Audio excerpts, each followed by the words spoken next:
बिस्मिल्लाहिर्रहमानिर्रहीम। आज हम class first year chapter number 3 force and motion के न्यूमेरिकल्स करेंगे। एग्जाम्पल 3.4 है हमारे पास। एग्जाम्पल हमें बुक में दिया गया है। एग्जाम्पल हम पढ़ते हैं। What is the force which act on a moving body of mass 10 kg for 10 seconds and reduce the velocity of the body from 9 meter per second to 4 meter per second।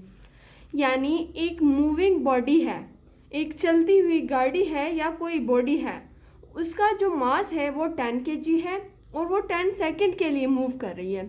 उस पर force कितना होगा और वो velocity कम करती है, वो body velocity कम करती है 9 मीटर पर सेकेंड से 4 मीटर पर सेकेंड।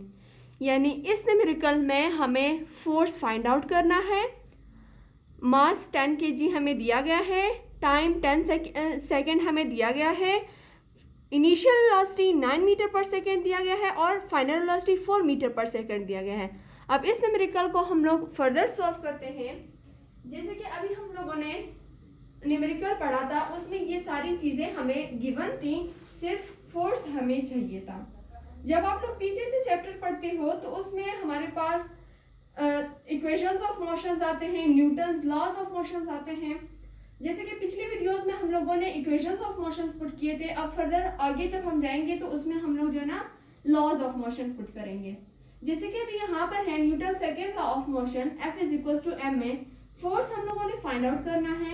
मास हमें दिया गया है 10 सेकेंड, लेकिन यहाँ पर एक्सेलरेशन नहीं है, तो सबसे पहले हम लोगों ने एक्सेलरेशन को फाइंड आउट करना है, देन फिर हम लोग ये वाला फार्मूला यूज कर लेते हैं। जैसे कि पीछे वाली वीडियोस में मैंने आप लोगों को बताया था फर्स्ट इक्वेशन ऑफ मोशन, जो कि था Vf is equal to Vi plus AT।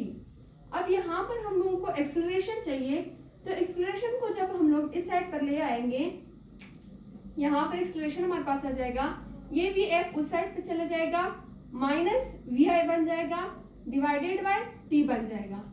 तो सिंस वी नो दैट कि हमारे पास acceleration Vf minus Vi divided by T के बराबर है, तो अब यहाँ पर जो फार्मूला है हमारे पास, हम लोग उसमें एक्सेलरेशन की ये वाली वैल्यू पुट कर देंगे। अब हमारे पास Newton second law of motion किस तरह आएगा, F is equal to m उसी तरह हम लोग लिखेंगे। एक्सेलरेशन की वैल्यू हम लोग ये वाली पुट कर देंगे। हमारे पास एक्सेलरेशन की जगह आ जाएगी Vf minus Vi divided by T। अब इनकी वैल्यूज हम लोगों ने पुट करनी है। अब हमारे पास न्यूमेरिकल में मास भी दिया गया है, फाइनल वेलोसिटी भी दी गई है, इनिशियल वेलोसिटी भी दी गई है, टाइम भी दिया गया है। अब इसको हम लोग इजीली सॉल्व कर सकते हैं। फोर्स हम लोग उसी तरह लिख लेंगे। मास हमारे पास 10 kg दिया गया है और फाइनल वेलोसिटी हमारे पास है 4 माइनस इनिशियल वेलोसिटी हमारे पास है 9, टाइम हमारे पास है 10 सेकेंड, यहाँ पर हम लोग 10 सेकेंड लिख लेते हैं। अब सबसे पहले हम लोग इनको आपस में माइनस करेंगे और इस पर फिर 10 पर डिवाइड करेंगे, फिर इस 10 के साथ मल्टीप्लाई करेंगे। तो वो कैसे होगा, हम लोग इसको सबसे पहले करते हैं। हमारे पास आएगा